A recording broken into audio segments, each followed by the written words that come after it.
acabou de comer todo o bolo que estava em cima da mesa. Você comeu todo o bolo. Olha o tamanho da sua barriga, Nick.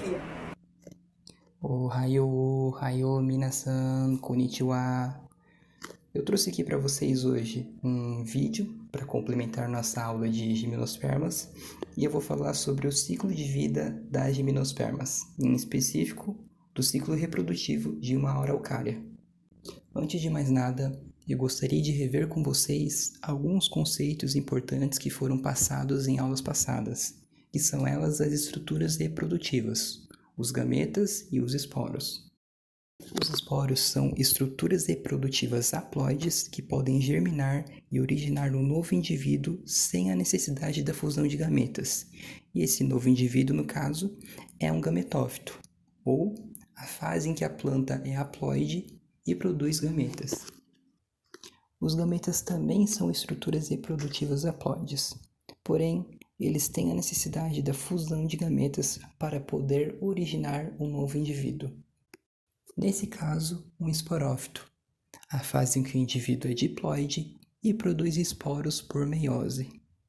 A recombinação genética que ocorre com a mistura de genes de diferentes indivíduos é muito importante para garantir a variabilidade genética.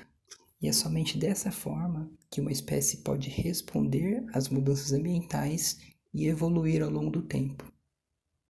Vimos na aula de hoje que as gimnospermas são heterospóricas, ou seja, produzem dois tipos diferentes de esporos, o micrósporo, que vai originar o gametófito masculino, e o megásporo, que vai originar o gametófito feminino.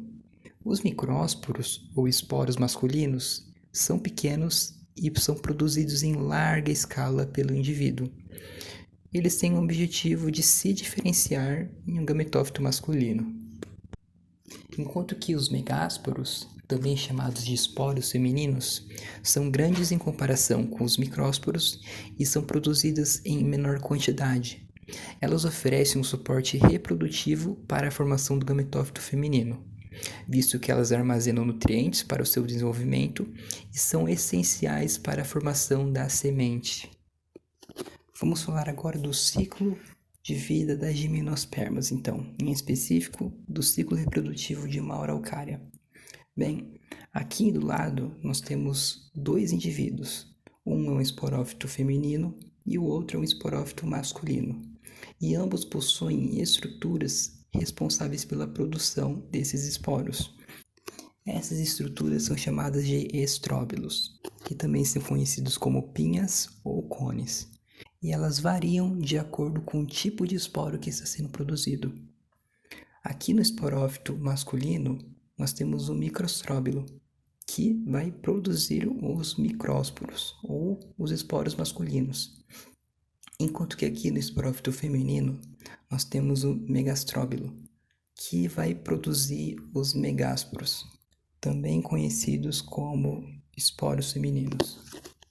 Seguindo a linha dos esporos masculinos, nós temos o microstróbilo, que por um processo de meiose vai originar 4 micrósporos.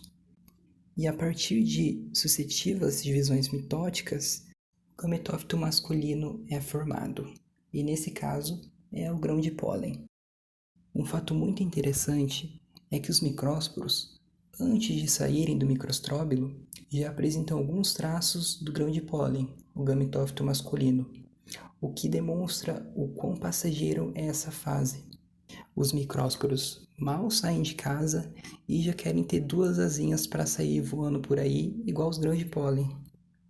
E lembrem-se que o grão de pólen não é o gameta masculino, tá? Vocês não vão chegar lá na segunda fase da Unesp e escrever na prova que o Nauk disse que o grão de pólen é o gameta masculino. Não, ele vai ser um indivíduo que vai possuir dentro de si os gametas masculinos.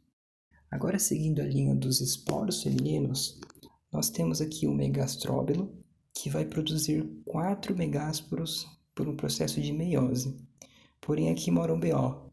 Como o megásporo vai originar uma estrutura mais complexa em comparação com o grão de pólen, o gametófito masculino, Então a planta ela vai exigir mais energia para poder sintetizar essa estrutura, juntamente com o gametófito feminino.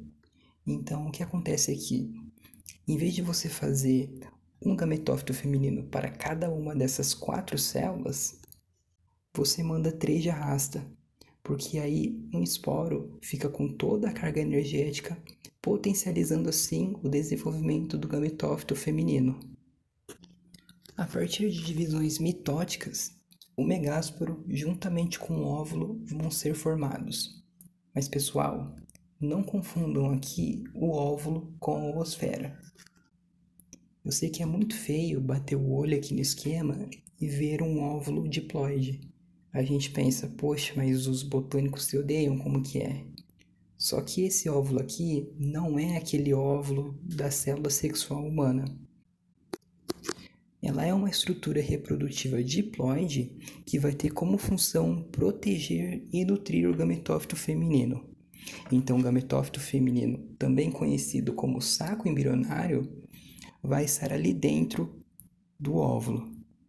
Agora, o gameta feminino das gimnospermas é a oosfera, que fica dentro do saco embrionário. No entanto, não seria possível originar a semente somente a partir da oosfera.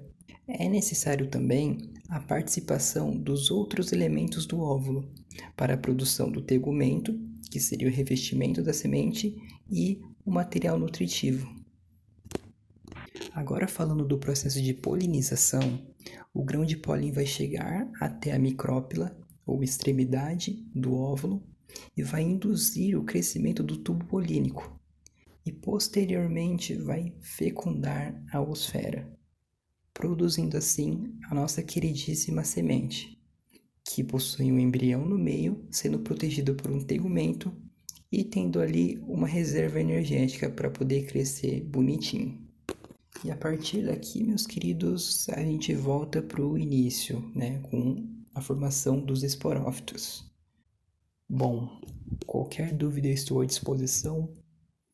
Vocês podem me consultar no Classroom ou podem me ligar de madrugada, né? Já que geralmente eu estou fazendo vídeo de ciclo de vida. No mais, é isso, meus amigos. Certo, mano?